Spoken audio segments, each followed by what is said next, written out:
Now there we go. It's stalled. Okay. Good morning, everyone, and welcome to healthierlife.tv. My name is Paul Bursey. My co-presenter is... Hey, everybody. If you can see me, I know my computer's playing up, but Warren Conley here, coming to you from Hungary. Yes, let's get straight into it, because we're going to do a quickie today, because it's a bit of a revision today, in a way. Yeah. So, managing your mental health in challenging times. So, very important subject, because at the present moment, in this uncertainty for many, and it is an uncertain time, there are a lot of people suffering from mental health, as there are normally, but when it gets to this type of stage, after these 18 months, you have a lot more people it affects. Mm-hmm. So in challenging times, such as these, as we say, people are faced with illness, the fear of illness, because that's something that may not happen, hopelessness, stress, and another thing, I'll put it on the side, it may be the same thing, but fear itself.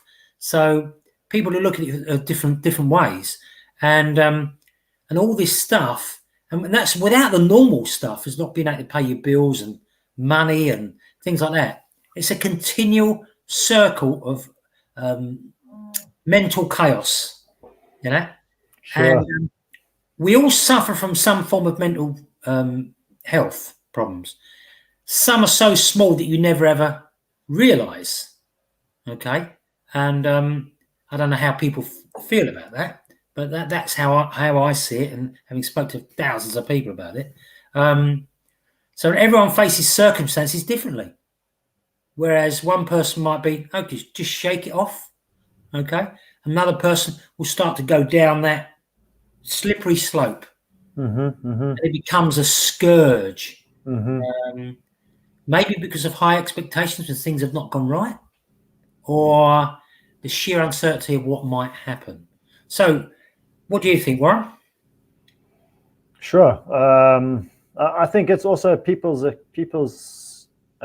responses to these uncertain times often are dictated by, depending on what generation you come from. You know, I think if I think about my generation and perhaps even your generation, Paul, probably more so your generation, but you know, when you come from a background where your grandparents or perhaps your great grandparents were around, and you're dealing with people that came from a place of, you know, where there was the Depression, and then there was the war, and people, you know, were dealing with a lot of uncertainty in those times, and you kind of pick up on that either the advice and the guidance that they give you, you know, they tell you what to do when there's uncertain times. And like, I always remember my grandmother always used to be stocking up on canned foods, always. I remember that.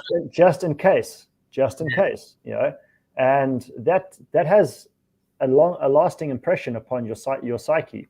So when you have that kind of history behind you, where you've learned from your grandparents, or your great grandparents, or even your parents in some cases, even today, that impacts you when we're going through uncertain times like now. It could either prepare you, or you have this lingering fear that's sitting in your subconscious and you're not even aware of it, but it comes from those times, you know, where you were constantly told about, you know, what happened during the Depression or during the war and all of these kinds of things.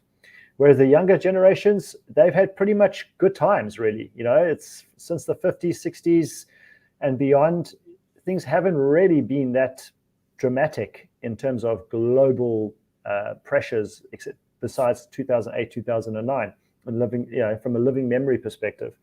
So there's no real, the way I see it, there's no real, what's the word I'm looking for, history to go by for the younger generation, perhaps. Yeah, because the other thing is they've been brought up on social media and things like that, you know. Yeah, but even those that are in their 30s and stuff as well, not as much social media, but still. What I'm saying is that as things seem to change more rapidly these days. Yes, true. Yeah. And the younger person, in some respects, is very easily change and move with the times. However, a lot of the good stuff from the old days really doesn't. I think things in some respects are worse. You know, I mean, I would never dream mental health wouldn't have even entered my vocabulary. The only time it did was when I was a police officer and I got called to what was then a mental health hospital to help the mental health nurses. Okay. I'm not even sure. Is it called mental health now? I mean, you know, things change so rapidly. I could be saying the wrong thing, but and I don't really care. But you know, but it's always nice to know what the right words to use are. Well, they also have psych nurses and things like that now as well. You know? No, yeah. So years ago, it was get on with it, no sympathy, no empathy, or you send people to these mental health institutions. Yeah, very worst case scenarios, and but also that happened quite quickly as well. Yeah, it did. Yeah, and it was not the best. It's not. Funny enough, I think it came in Margaret Thatcher's time, and I always liked Margaret Thatcher, but I think that was actually one of the things she got wrong, and they called it care in the community. Oh, yeah, sounds good. Yeah. Anyway, there is no doubt that the last 18 months have produced very stressful times for a lot of people. I think when we had the first lockdown here, I loved it. The weather was superb. They said you're only allowed out an hour a day to exercise. That was the irony of it, wasn't it? Well, I've got to say, I didn't pay attention to that. I'd go out for 3 or 4 hours, you know, things like that. It was never policeable or anything like that. You know, you couldn't. They all had to be inside as well. Yeah. So it was farcical, really, a lot of it. But anyway, anxiety. You know, people are anxious, some more than others, as we said. But mental health is on the rise. Now, how do we stay mentally healthy? What would you say? Oh, because the stakes have been raised. Yeah, they have, and I think people. There's always the go-to methods where we've spoken about this before. Meditation, getting out in nature. Distracting yourself with things that keep you active, healthy eating, keeping your body healthy, and these kind of things that helps you to stay more mentally attuned. But there is one thing that I would like to add today, which I haven't really spoken about in the past, and that's about what you're focusing on is what you're going to attract to you. And if you're going through a tough time right now, and all you're focusing on is being isolated and on your own, or all you're focusing on is not being able to pay your bills and how you're going to find money, create an income somewhere to be able to pay your bills, and that's all you're focusing on, well, that's what you're going to attract to you. And as unsympathetic as that may sound, it is what it is, really. You are what you think, or you create your life, the life that you think of. And it isn't so easy. Can you still hear me? Yes, absolutely. Yeah. Okay. Everything's freezing on this side. Okay. So it isn't so easy, but it is a very powerful tool to have, I think, is just to be able to focus on thinking, visualizing, and feeling good about things that make you feel good. Just focusing on things that make you feel good, and focusing on what you would like to see happen in your life rather than what you're experiencing in the moment. Because as long as you stay in that space, you're going to just keep recreating it, and it's just going to be like Groundhog Day. It's funny. I mean, on same sort of note, but just walking about, you notice people walking about in a little bit of a daze, right? You see people that are sitting on chairs, and they may be happy, they may be not, but I just get the feeling looking at them that they're either lonely, bored, and I think it's not the best thing. No. Okay. And I just think that there's a lot of broken people out there, a lot of wounded people, and a lot of hurt people that, as you mentioned, isolated, on their own, And I think that we as human beings should be more empathetic to that.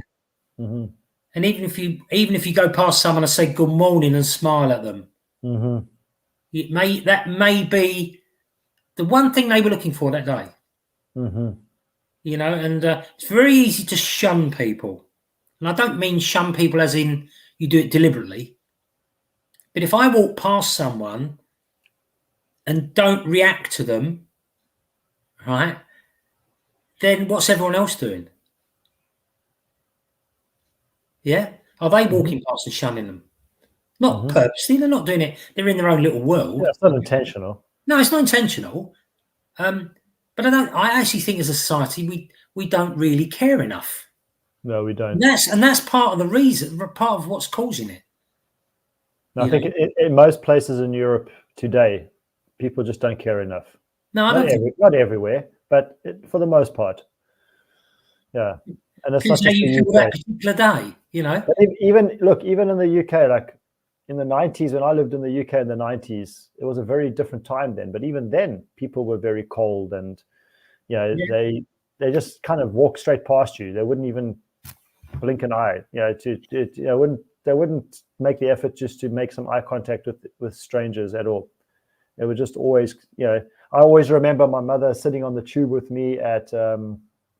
It was on the Blue Line in London the one day. Piccadilly Line or Victoria? It was a Piccadilly Line. And that's right. And we were sitting at the station. We got onto the train, and my mom's first experience on the tube. And we're going along. My mother starts laughing, and my mother would always talk before she thought. Yeah. So I asked her, "What you laughing at?" She goes, "Look at all these people." Yeah, I've done that. I've done that. And I was like, "What do you mean?" She goes, "Look at them all. They're all sitting here facing each other, sitting next to each other, but nobody says anything to each other." Yeah, she said, "Yeah." I've actually done that on trains. I'm saying, I can't tell you the words I used. However, the word miserable came into it. Okay. And you really did know the miserable ones because they did not smile at what you said. The ones that were in thought, and they're not miserable, but you just brought them back to life a little bit. They just smile and laugh and things like that. And it was just, look at all these miserable people they're going to work. Yeah. I said, I wouldn't want to come home to you lot. Because it made about some people laugh. Over half the carriage laugh. Really, oh, that's cool. That's cool. They knew it. They knew you laugh and they're joking about it, But on the serious side, you would have had certain people in that carriage, that would be suffering from mental health in some way or depression or whatever it may be, So maybe in some ways it wasn't the best thing to do. I could have made him feel worse, but my thought pattern was to make him laugh. Yeah, I mean, and you can't help that. I mean, you can't. If you're just trying to be yourself and be an inspiration, you can't. Yeah. You're not going to be able to accommodate everybody. Some people are going to be in a bad place. Yeah, I think the thing is, none of us want to appear weak and needy. But be honest, there are times we are weak, right? And I don't care who you are. You can be the roughest, toughest person in the world. It doesn't really matter. And there are times you are needy. You won't want to admit. No one will want to admit it. Especially when I'm hungry. Yeah. Oh yeah, absolutely. Oh, no, that doesn't count. Okay. It's called caveman time. Caveman syndrome. But look, none of us want to be embarrassed. None of us want to be demeaned in any way. And unfortunately, mental health has always had a bad rap. Okay, it's not. It's funny enough. It's much worse now. But actually, there are more people doing more about it. Funny enough. So most people keep quiet about things that are not going well for them. The problem is with that, things mount up. I don't think it's much worse now than it used to be. I think it is, and I'll tell you the reason. It's got nothing to do with COVID or anything like that. No, right? I think it's just more that people are more, because more people are more aware of mental health issues.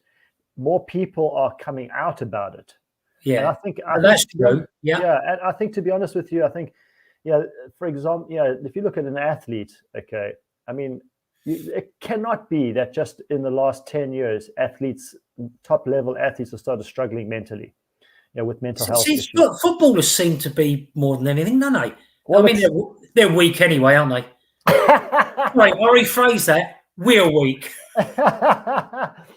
No, but, I don't believe that it's just been in the last 10 years or so, in that from what I can remember, let's say 20 years even.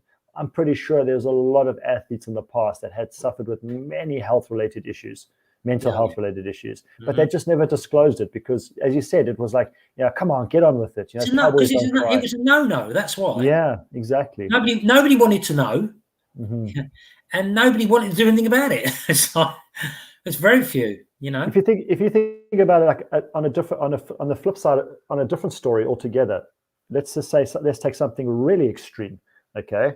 And you talk about alien abductions and alien sightings, all right? Because this is big in the news these days because of the disclosures that are going on. So this is why I want to stress in terms of comparisons, okay? How many people today do you hear of that are coming out about talking about being abducted and seeing this, seeing that, compared to the past? Because in the past, if you did, you were shunned. You were looked at as being, that creepy individual, that person that says they were abducted. Why? Who? This?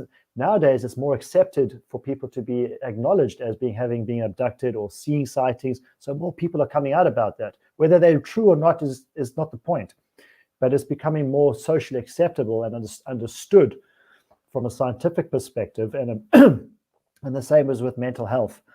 People didn't think that men suffered with mental health issues because men were tough, right? Yeah.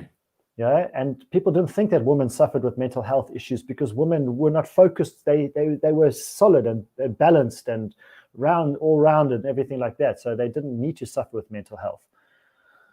But the worst, I mean, obviously it affects everyone, but obviously I think from a man's perspective, which isn't big, but no, I mean, look, on a serious note, 12 people a day commit suicide in the UK, men. Wow. 84 a week. That's too many. That's way too many. One's too many, but, it is, but people are killing themselves, and it's not like you can ask them what's wrong, can you? Because they've already done it. But what you can do is you can put a hand out to someone if you think that they're suffering from depression. And they won't always show it very well, I mean, they still won't even admit it either today. Well, the other challenge you've got is that so many people are diving deeper into drugs now, and whether they are illegal drugs or illicit or whether they're prescription drugs, it really doesn't matter because they're all doing you some kind of harm. But, meds can't fix everything, and they really don't. They've got their place in society, but that's where they should be, in their place. Yeah, yeah, exactly. I like that you said that, in their place. Yeah, you're right. And not used, extensively for everything. And because after all, our bodies have the ability to heal themselves. Absolutely, if you make the environment right. Yeah, and you can do this. You can do this yourself. You can heal yourself. You don't need somebody else to do that for you. All right. But unfortunately, that science is not well known. It's not spread around very often because there's no money in that. So it's very difficult to get to understand, get to know that knowledge. But your body can heal itself.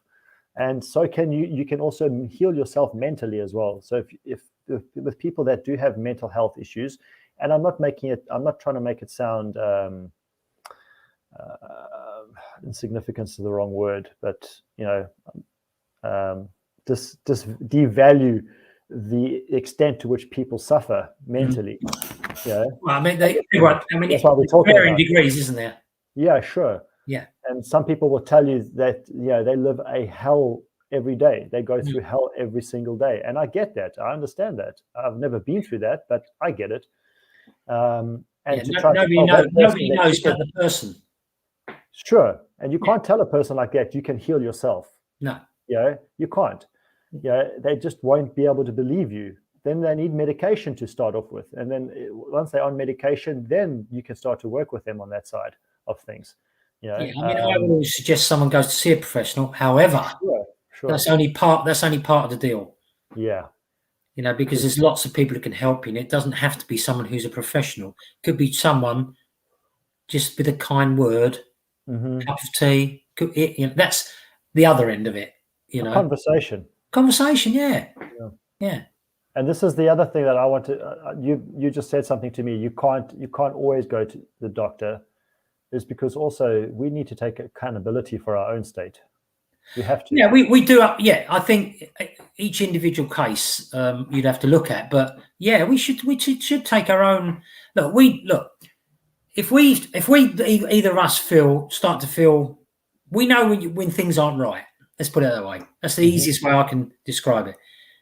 We are how can I say, we would take care of certain things ourselves, and there's no reason for us to ever really to go down that route, because we've got enough in our arsenal, right, to fight back. But I get it. There's lots of people who don't know what to do. They've got nobody to talk to, and I think that's one of the biggest things. It's one of the biggest things. As connected as we are today, we are so isolated. How many times have you heard someone say, "Well, I never knew he was ill"? Yeah. Yeah. But then he's jumped. He's jumped from a building or something. I mean, it's terrible. There must have been that nobody was paying attention to anything. Because if you have conversations with people, there's indications that will come out. Not every time, but I mean, there are.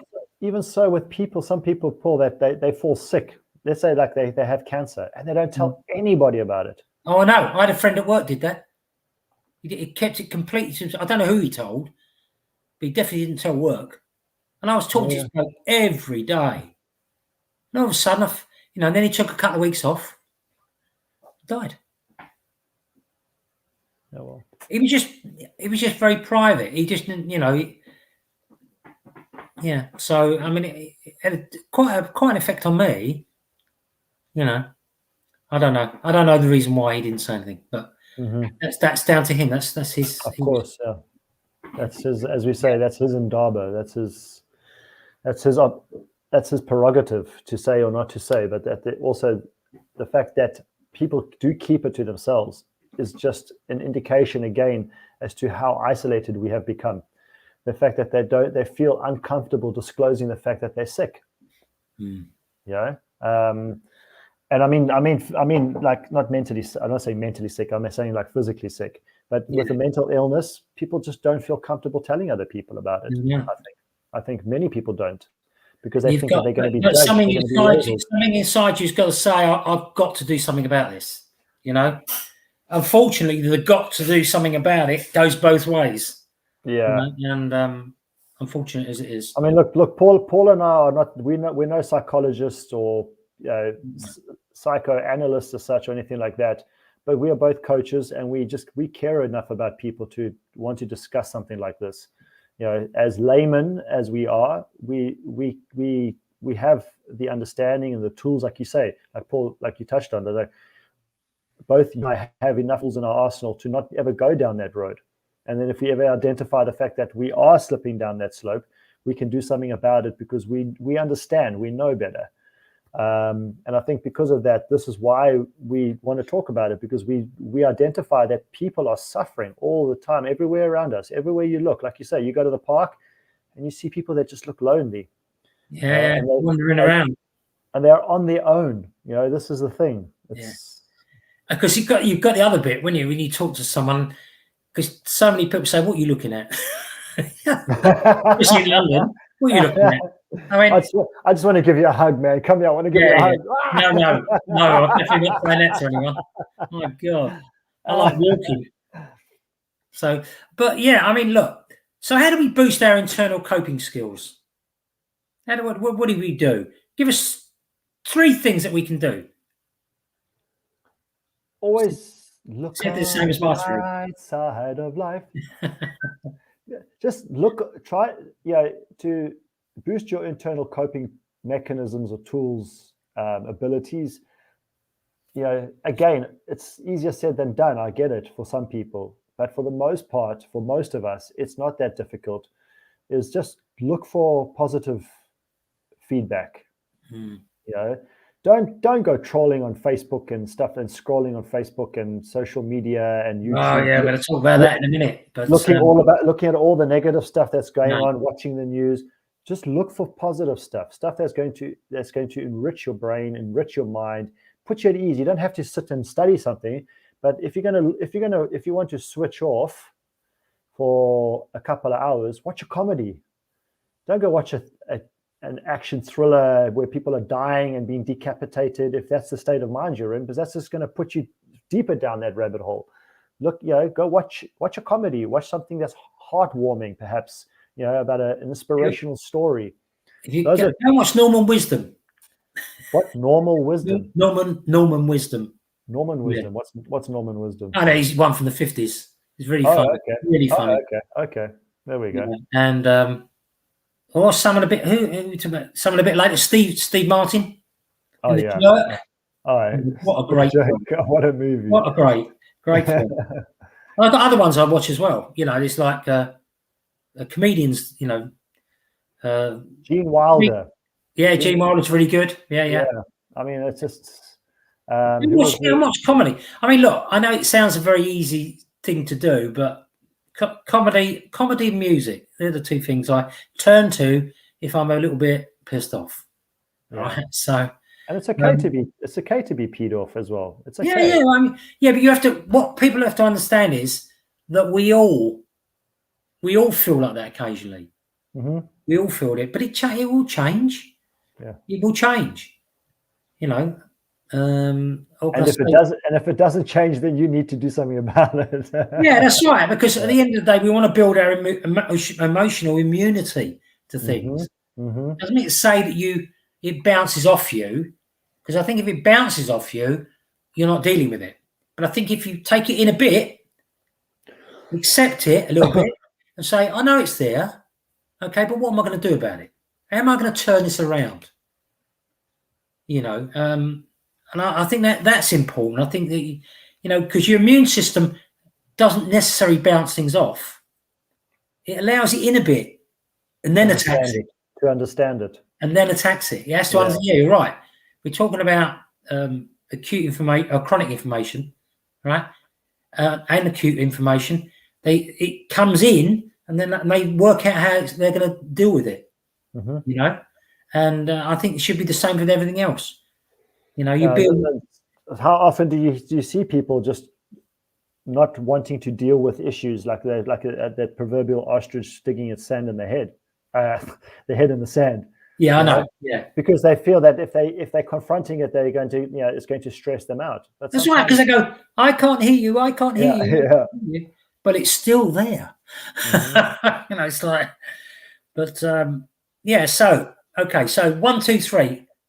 I think this is what I would do, and you can say what you like, Warren. As I say, I would sort my sleep out first.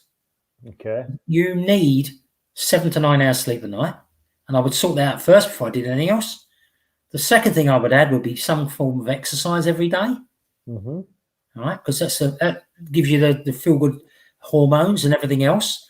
And the third thing I would do would be nutrition. They would be the 3 areas that I would work on. And to be fair, I have been working on the last couple of years, really, really big time. And it's paying off. Not that I was ever depressed, whatever. But I knew I needed to improve in lots of different areas. And they were the first 3 I picked. Now it gives you a solid foundation to move forward with everything else. Mm-hmm. I couldn't understand why over those couple of years I couldn't build a business. Well, I could, obviously. But these were areas that concerned me, and I didn't realise they concerned me. I took care of them. It's taken a bit of time, I've got to say. How's that for irony? Yeah, isn't it just, So considering what we're doing, right? Yeah, I know, yeah. But I didn't realise it until I was in our particular business. I didn't realise that's what the problem was. It's nothing to do with the business. I mean, it's nothing, Mm-hmm. But it was to do with me. And we all need to create a foundation of emotional wellness and your body as well, physical. So, and you're only going to do that if you know what can change it around for you at the end of the day.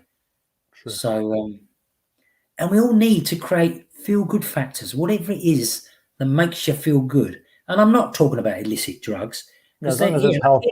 They hit the high spot for a few seconds, Yeah. minutes, right? But over the long term, it makes you want it more. So really and truly, that doesn't count. So it's no longer healthy. So what have you got? Anything else you want to add to that? I mean, I've got other things I'm going to talk about, but is there anything you want to add to? Yeah, for me, I mean, I think, as I touched on, finding reasons to feel good, just using examples in your imagination, create an environment in your imagination, your head, or think about something that helps you feel good. Like for example, if you've got a pet that you'd really love and you enjoy being around, think about that pet, if that helps you feel good. If you're sitting at the office and you're feeling down and depressed and you're feeling like you're mentally you just get stressing out, think about your pet. Think about spending time with that dog or cat or whatever it is. Okay. Fish are a bit innocuous, right? So fish may not really help, but think about something like that, whatever it may be. The other thing is, again, sleep. Like Paul said, it's imperative to get your 7 to 8 hours of sleep a night. And some people can survive on less, but I want to add a little bit more to that, is that if you're feeling, let's say you're at home, okay, and you're just stressed out and you're feeling yourself going down that slippery slope, go have a sleep. Just go sleep. But don't sleep for the next 2 days. Okay. Wrinkle. Just go sleep. And it could be 20 minutes, it could be 40 minutes, it could be half an hour, it could be an hour, but just go have a sleep and wake up and resolve to feel better when you wake up before you go to sleep. So before you go to sleep, just say, when I wake up, I'm starting fresh, starting new. Okay. And I was having this discussion with a friend the other day who was feeling really down. And it's just this person just hit a wall and started to crack. And I said, look, after this call now, just go and sleep, please. Yeah. Okay. Yeah. And the other fantastic tool, really, this is an amazing tool to use, and is writing down at least 5, if not up to 20, if you can, things that you are grateful for, or that you feel blessed to have in your life. Okay. So if you can write down 5 to 20 things that you're grateful for, you're going to feel good, period. Because it's a constant reminder. Each time you're writing down, you're reminding yourself, I have this in my life. I have that in my life. Okay. And just do that. Do those 3 things besides what Paul was talking about, because those are key. Those are essential. But these are just additional tools for you to use. Go sleep if you're feeling stressed, and then wake up and then go to sleep. Before you go to sleep, resolve to feel better when you wake up. Write down 5 to 20 things that you're grateful for in your life. Okay. And also just find things to feel happy about and feel good about within yourself, because you can only think of one thing at a time. It's impossible to focus on 2 things at a time. So if you're thinking about good, happy things, joyful things, your monkey brain cannot be going at you the whole time and if all you need is 17 seconds, that's all you need is 17 seconds, and that sets up the momentum for you. Okay. 17 seconds. That's all you need. Mm-hmm. Because then after 17 seconds, another thought will come into your head that will be positive. And if you just continuously think of positive thoughts at the time, it's going to build that energetic momentum for you. Sounds good to me. That's a challenge in itself, though. I can tell you that much from experience, personal and through other people. Thinking of one thing for 17 seconds, it's not easy. Well, would you establish a schedule or a routine for things? First thing in the morning. Oh. First thing in the morning, if you can. If time allows you, first thing in the morning. That's the best time to do it, right? Because it's you setting up your day in the right vein.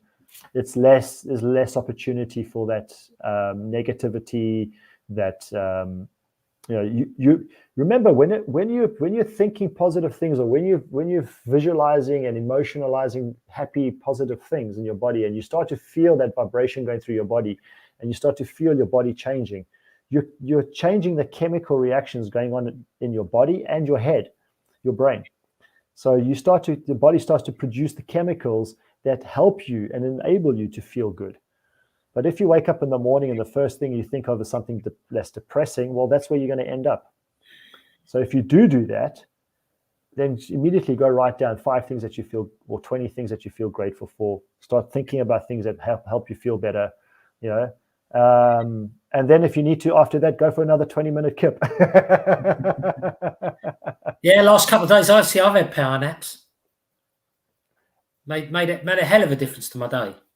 Yes, of course.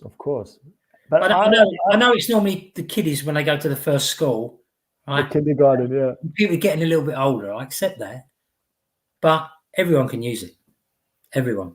And you can do that straight after sleeping as well. So, for example, you wake up after you've had your sleep. I've done it. And if you feel in a shitty mood, just maybe have a cup of coffee, or I don't know, have some breakfast or do something, and then go back to sleep again for another 20, 30, 40 minutes. I don't think I've ever woken up in a shitty mood. Really? No, I don't think I ever, that I remember. I mean, I may have done, but I don't remember. There's no real reason to. But I mean, actually, that's probably why I sorted out sleep first.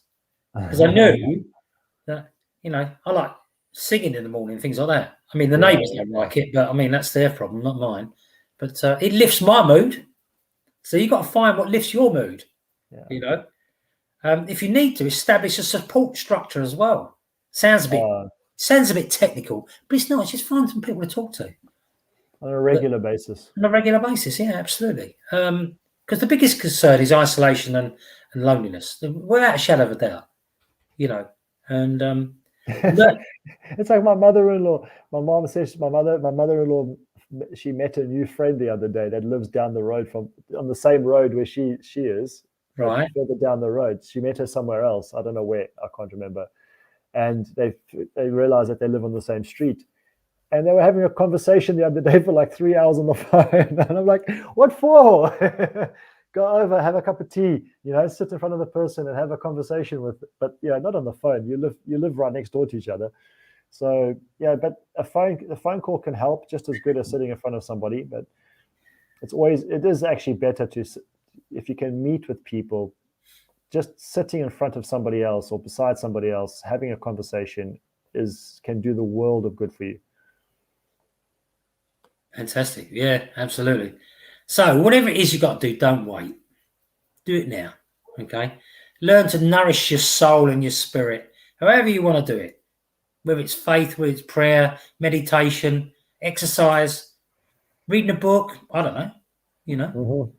And but as long as you're not harming somebody else or yourself, then yeah. Well, unless you're a boxer. No. But no. Focus on the things you can control. Ignore things you can't control initially. Yes. As I say, you should never be afraid to reach out for help. You can always talk to us on here if you're, strapped for someone to talk to. But call Warren, all right? No, I'm only joking. I think Brian's he's reaching out to talk to us. He's messaging us. Oh, I need to talk to Brian. I'm going to phone him in a minute. So, okay, yeah. So, yeah. I mean, there's not much else we can say. As I say, it's you can go, like I did the other day, went out in nature, in the countryside, and went stroked a few horses, I don't use gratitude as much as I could. Empathy, yeah, I'm pretty empathetic. Yeah. Self-compassion, I've got better at that. That was one of my biggest, weakest things. I always heavily criticize myself and all that. I don't do it very often now. I really don't. No, I used to do that as well. I just know I'm bad. I'm very self-critical. I'm joking. Well, I know you're bad, yeah. I realise now that we have got limitations. You just have to accept them. So no, you can become awesome, as Americans would say. You can. I don't like that word. Brian says never. Awesome, no, because they use it too much. Brian says, never put off what you can do today till tomorrow. You're right. Unless it's your taxes. Tomorrow may never come. This is your taxes. So do your best to smile, have a laugh, have fun. Find out how to have fun. And it becomes so easy once you practice it. Ditch the bloody news. Oh, please do. Ditch it. Yeah. Ditch soaps. That does not reality help TV your mental because health. it's all rubbish. Right? So have some real reality TV. Go and watch your football team lose. Our reality TV, that's, man, even the, for example, the X Factor and these kind of shows. I love to see people performing. I enjoy watching people performing. But even that has become so, it's almost predictable now. It's almost, you can almost predict who's going to go through, who's not going to go through nowadays, because it's, in my opinion, it's just not, it's no longer reality. They say it's a reality show, but no. I spent a bit of time with James Bond last night. Where, the cinema or at home? The new film. Yeah? James Bond. No, you went to go watch the new film? Yeah. Okay. Excellent.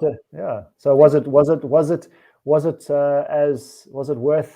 the secrecy around it in terms of, you have to go and find out for yourself. Exactly. I